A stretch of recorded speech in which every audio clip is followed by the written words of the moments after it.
Hi, I'm George Nordhaus, and today we are having a very special person and on a very special project that I've been enamored with for many, many years. We're going to be talking about best practices with who, the what, the when, the why, the where, and to find out all about best practices. All of us have heard about it, but so many people haven't really taken advantage of it. Well, we're particularly lucky because we have the person who designed or started this program back with the big I back in what was it, Shirley? What year did you start it? 93 was the first study. 93 was the first study. Shirley was with the big I in 86. And at any rate, then she was with him for quite a while, and she started this. And then she went with Reagan Consulting. And Reagan, of course, is the coordinator for the IABA Best Practices Program. Just to comment a little bit about Shirley. Shirley is an old friend of mine. She and her husband and I were in high school together. We were from Evansville, Indiana. We were different high schools, but we played basketball against each other and so forth. That's Tom Lukens, and you probably have heard of Tom Lukens. He was with Vertifor many years and a very well-known guy. Anyhow, he still works in Atlanta, but basically, Shirley is the one we're going to be thinking about today because she's the one that started this whole thing, and I am so pleased that we're going to have her.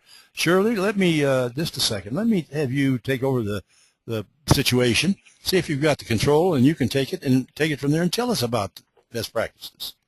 Okay, thank you, George.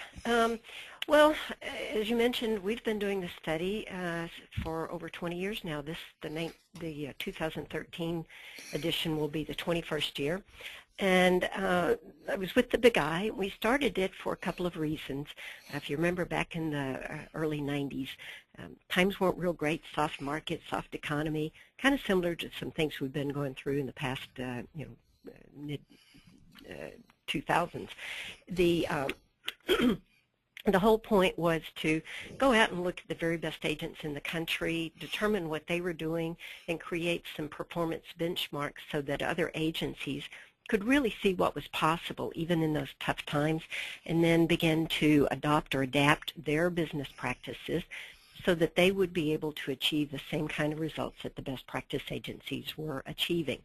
And it's been 20 years since we started that. It's a joint project between the big I and Reagan Consulting. It's been a great relationship through the years.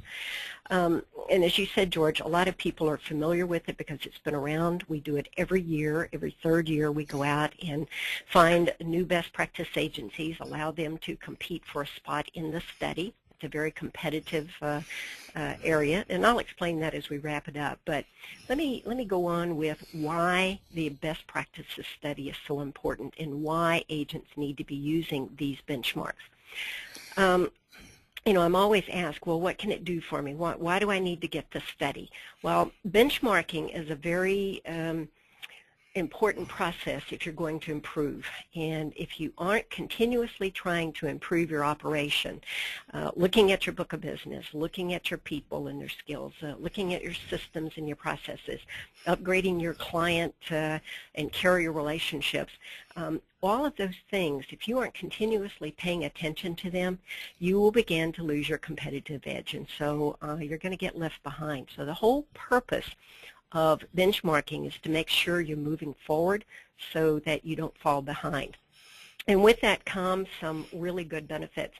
When you are continuously focusing on improvement, you do tend to get better in certain given areas, be it your products, your services, maybe it's your expertise, maybe you've got more than others in your marketplace, but it lets you create and hone a competitive edge. And when you do that, guess what? The benefit for all of that is that you will increase the value of your agency. And that was the bottom line for best practices.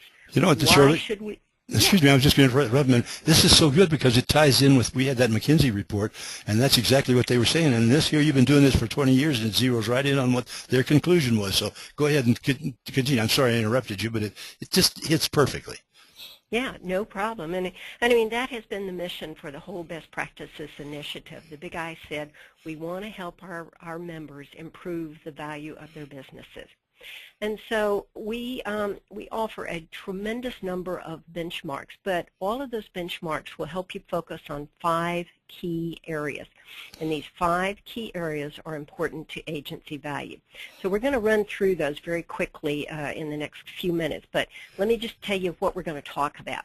We're going to talk about the Rule of 20, which is really measures shareholders' return on the investments that they're making. We're going to focus on organic growth. It's a very important factor in growing the value of your business, as is profitability. And we look at the financial management of an agency. What is the tangible net worth? And what are the risk factors that affect the value of your business? These are things that we provide through various benchmarks in the study.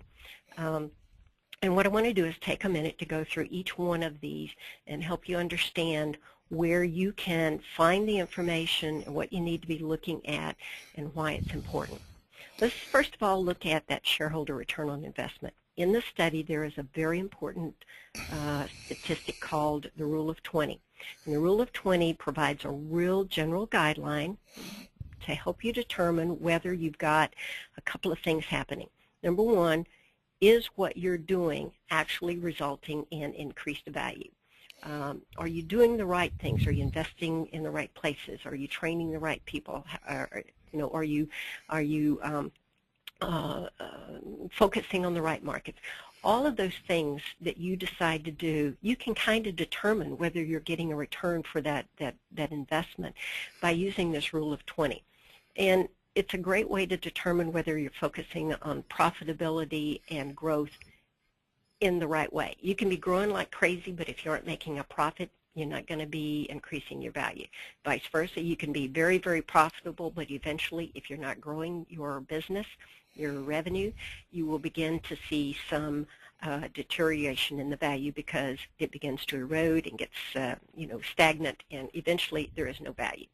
So the Rule of 20 is accomplished by taking 1/2 of your EBITDA margin, that's your pro forma EBITDA, before interest, taxes, depreciation, and amortization, and removing any of those excess expenses that most owners have because they run a lot of owner expenses through their agency. So what we're looking at is the true potential profitability of your business.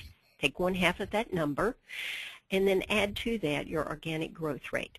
If those two things add up to 20 or more, then that general guideline says, yeah, you are getting a good return for your investment. You've got a good balance going on, and what you are doing is generating an increase in your shareholder returns, either through better profit distributions and or through an increased value of your stock. So that Rule of 20 is a very important benchmark. While things were really tough a couple of years ago, it was very, very hard to achieve a Rule of 20. It doesn't matter how fast you were growing with market rates continuing to decline. It was very, very hard to get a Rule of 20 because you couldn't achieve organic growth no matter what. It was a negative growth. But in the last couple of years, we've seen some real changes in that. And so the next thing that we want to focus on is revenue growth. And by that, we're talking about the organic growth, not growth through acquisition of other agencies, but real new growth, new business, new revenue that you're bringing to the agency. And in the study, we offer you a couple of ways to look at this. There's a benchmark for growth by line of business. How much did my commercial lines revenue grow? Did my personal lines revenue grow? Life, health, all your different lines of business. There are also benchmarks that you can use as a reality test, like if we're going to achieve, a 8% organic growth rate, what do my validated producers have to generate in new commissions per year? And that benchmark is in there, so you can look at new commissions per validated producer by line of business. And then one of the most important things that you can do to grow your revenues is invest in your future production force. If you've got all your producers and they're in their 60s, guess what? they're not going to be around much longer, and so you've got a major problem in the future if you want to grow that business. So we like to see agencies continuously investing in new talent, new production talent. And so there's a whole set of benchmarks that look at what you're investing in your future production force. Now, organic growth has been very easy to achieve in the last couple of years. It's the strongest. The PNC pricing is the strongest that we've seen since 2003. And so right now we're seeing, growth rates that are very positive. Some of them are double-digit again, which we haven't seen in several years. So that's very positive. Last year, we saw growth rates that were, inching up, ended at 7%. This year, a couple of studies that we've looked at and that we're doing, we see growth rates 8, 9, 10%. So organic growth is a lot easier to achieve than it has been. Shirley, let me ask you something just for a second. All of this information is great. I didn't know some of these things either because I haven't participated in benchmarking. Does an agent, when they come on here, do they, you show them all this? I mean, if they participate in it, this is part of what they get? The way the study works is that we have agencies that each year submit data to us. We take all of their data and compile it to create each one of these benchmarks that I'm talking about. I see. So they are able to, again, find the best agencies around the country in 6 different revenue categories. They give us their financial information, their productivity information, their operational information. We look at management issues, and then we take their numbers and compile them in each of these areas. Got it. Not painless to participate in the study, but when they do participate, they do individually get a performance analysis report that shows how they compared with the others in their peer group. So that's their individual thank you for participating, in addition to being called a best practice agency, which gives them a lot of benefit. And they're not paying you to do this, are they? They're not paying you to... No. They have to qualify to be accepted into the study, but there's no cost to them whatsoever, okay. All right. Other than blood, sweat, and tears. Yeah. And then the study that is published and made available to the industry takes the compiled benchmarks and makes those available to the industry.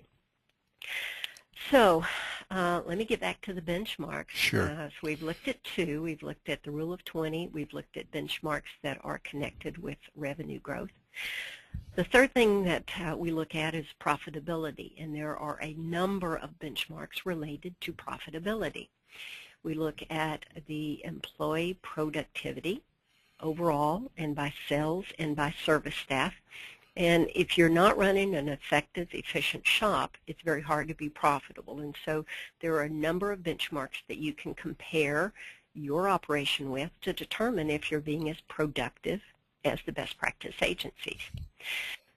Technology is also an area in which we see a lot of efficiencies and is a major contributor to an agency's profitability, because it helps keep the head counts down. People are able to do much more with less, and it allows them to deepen their relationships with their clients. It allows them to do a better job for their carriers. It allows them to be better managers, because they can look at their business intelligence that comes through technology to make wiser decisions on how to use their resources. It helps them to understand what their books of business look like and where they need to perhaps build on a strength or eliminate a weakness. So the role of technology, there are a number of benchmarks in there that agencies can look at to determine. Now, one thing I do want to remind your listeners of, George, is that in the past, the employee productivity numbers looked at producers by line of business. All of those things have stayed the same. We look at their new revenue per generated. We look at the books the size of their books. We look at their pay as a percentage of their overall book of business. We look at the actual dollar amounts as well. we had done that for the service staff. We had AEs and we had other service staff. That got to be a little bit of a problem because everybody has a different definition for their, quote, service staff. And so it became very hard to determine where to slot people. This year, in the new study that will be released in September, we are doing things differently. We're no longer looking at it by position. What we've said is, okay, you've got a commercial lines book of business. How many service and support staff does it take to support that book of business? And so we're looking at the total number of people in the service, sales, support area, and we're looking at what is their total payroll for all of those people. And so those are the two things that we're looking at. So people will be able to look at, okay, rather than, okay, an AE is servicing X number of dollars of commission, what we're now saying is in commercial lines, we have X revenue per commercial line staff. Now, this is service staff. This excludes your sales, and it excludes your administrative bookkeepers and mailroom people and receptionists. And then we look at the total payroll for those folks as a percentage of that book of business. And those are the two main things. How many people does it take, and what's it costing me in payroll? Now, one of the things that most people liked about the study was that we were able to give, here's what we're paying CSRs, here's what we're paying, you know, marketing or AEs.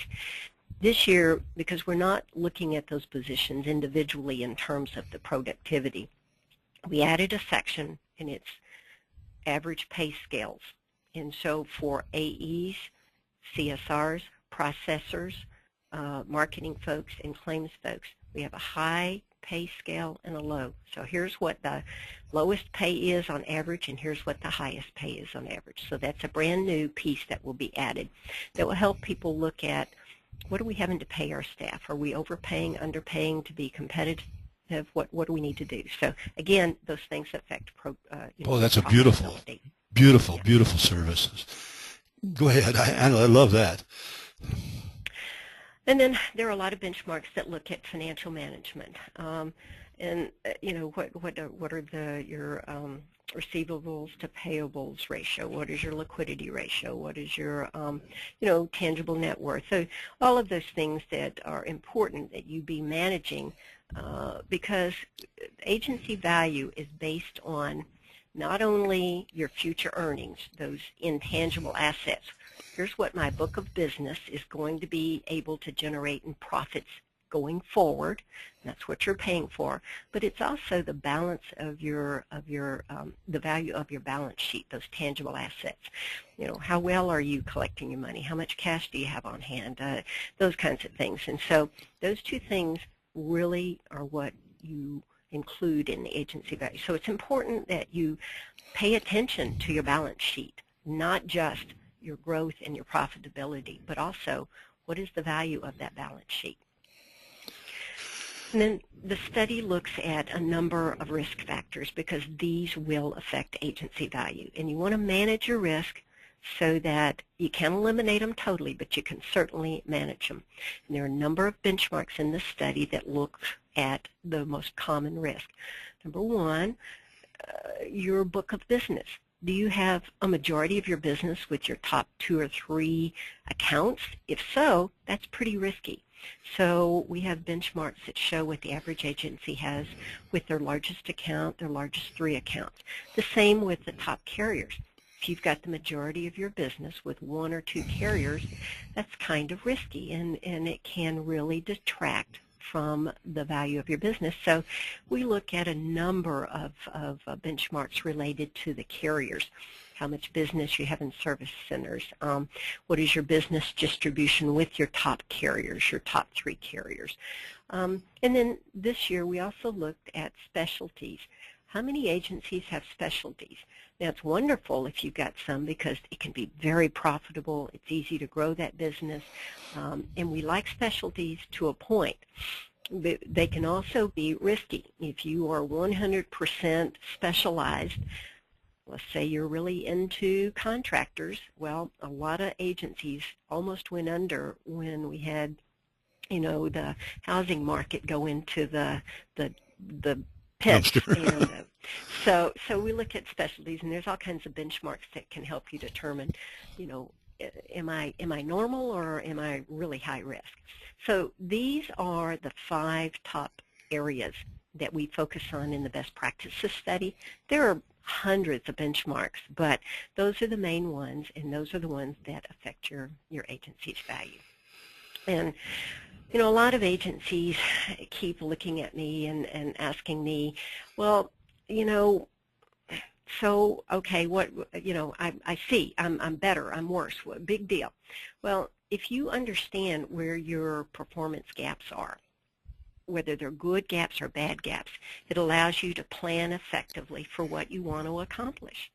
And a lot of agencies will tell us, we want to stay independent forever. We don't want to sell to a third party. Wonderful, but you know what? You've got to have a good, healthy operation to be able to perpetuate internally. It's got to be healthy. It's got to be growing for those internal buyers to be able to buy you out, to be able to have the dollars coming in through the agency to afford to buy you out. So it gives you that option to perpetuate. But if you decide down the road, you know what, the market's great, they're getting top dollars, we want to sell to a third party while we can and get the most we can, guess what? You've got a good, healthy operation that's going to get you top dollar. So it lets you maintain your options. Bottom line is, if you are planning effectively, if you are continuously benchmarking, addressing your strengths and weaknesses, knowing that you're moving forward, it's going to increase your agency value. And somebody is going to be able to get top dollar for the agency that has a higher value. So the new study, as I mentioned before, George, will be out in late September. It'll be the first copies will be released in at the September meetings at the Big I, their fall executive meetings in San Antonio. And we'll be announcing the best practice agencies at that point. They've all been notified this year. And let me back up and just tell you how you get to be a best practice agency. Yeah, please. I was going to ask that question. Okay, great. I'm a mind reader. Every 3 years, the Big I, in order to make sure that we have the very best agencies in the study, they will go out and ask carriers, industry groups like the user groups, the state associations, and other consultants, who are the very best agencies that you see out there. And they submit their names and contact information to us. We then take those agencies and send them a letter saying, you've been nominated to participate in the Big I's best practices study. If you do, here's what you have to do. You have to give us all of your financial information for the past 2 years. You have to tell us all about your productivity. You have to answer a slew of management questions. You have to do a lot of analysis of your book of business. You have to go through a lot of pain and agony. And that's the reason, although we invited nearly 1,200 agencies to participate, only 307 said, yeah, I'll go through that pain and agony, because it is a very long process. But it is amazing to us that almost 100% of these agencies that go through the process will tell us, we are so glad we did this. You have no idea how enlightening this was for us. This alone, whether we are included or not, was worth every single minute we spent. And so they submit the data. This year, as I said, we had 307, might have been 310, I've kind of forgotten, who went through that pain and agony. We then go through and analyze their data. And we have 6 revenue categories in the study. The smallest is the under 1.25 million agencies. The largest is the over 25 million agencies. And we're talking commission income, not premium. This is commission income. We have some small agencies that have less than, $500,000 in revenue. We've got some agencies that have over $100 million in revenue. So we've got agencies in all 6 revenue categories, from the very smallest to the very largest. After we've analyzed the data, broken them into 6 groups, we then assign a score to each of these agencies. And only the top scoring agencies are then included in the study. Of the 307 that submitted data, only 216 scored high enough to be included. So we are sure that we get the best of the best. You got to be good to be nominated. You got to be sure you're going to be, you got to be almost sure you're going to make it to go through the pain and agony. So those agencies that are nominated that aren't really that good, they're not going to go through the pain and agony of submitting their data. And then those that don't make it, they're very disappointed because they're all good agencies. But those that do make it, you're looking at the best of the best. So it's, it takes us from January, when we get all the names in, until the end of this month, when everybody's been notified and everybody's gotten their reports, and then we're going to give the final results of the compiled data to the Big I, and they'll be printing and releasing it in late September. Shirley, one quick question. If an agent isn't nominated, can it nominate itself and come to you? It can. In fact, we had probably, I'm going to say, 20 agencies this year that nominated themselves. And I have to tell you, most of them made it. It's interesting that they didn't get nominated for whatever reasons. Maybe they're not a huge agency with some of the nominating carriers. It could be that their state association has taken the political position that we're not going to nominate anybody because we don't want anybody mad at us. Yeah, and a lot of them do feel that way. Right. And so, it could be for a number of reasons. But anyway, the sponsors each year that we have are listed on this slide, and I'd like to thank them. The study is not paid for by the Big I. It is paid for by the carrier sponsors. These are sponsors that feel strongly that they want their agents to be involved in this. They want their agents to adopt these practices. They are promoting and using this information in their relationships with their agents, and they want to make sure that they're part of it. So thanks to our sponsors. We have 20 of them this year. That's a beautiful thing. Yeah, it's terrific. Yeah. Well, let me just wrap up. Yeah. I think I've said everything that we've covered, but this is what the new study is going to look at, so be looking for it. Make sure that you get it. If you haven't gotten a copy of it, you really, really need to. There's so many things that you can use it for. Again, if you don't want to have to buy it, it can be viewed for free. You won't get the complete study with all the narratives, but you'll get all the key benchmarks by going to the Best Practices Gateway. That website is BP, for Best Practices, bp.reaganconsulting.com. And you can just click on the study results, and you can even look at the old studies under the archive. So, and you can buy the study online here.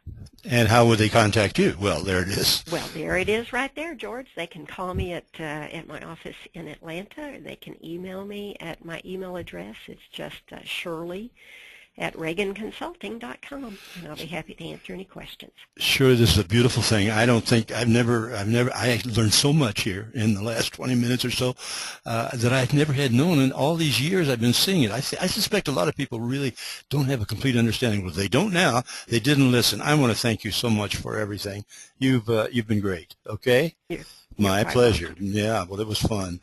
Listen, before you leave, people go back to the email. You can see the archive there. You can click on the archive, and you'll see all these Monday mornings that we've been doing here for about the last few months, the mini webinar type ones, and they're right in a row there, and they're beautiful, and you can go back and get this one. So if people in your agency missed it, Go right on in there, and it'll always be there. You can also find the Insurance Community Center's Quiz Flash, and that's fun to take every week, and you'll see that. And you'll find the Errors and Omissions Tip of the Week. Shirley, I want to thank you again, and I want to thank you all for listening. We'll see you next week.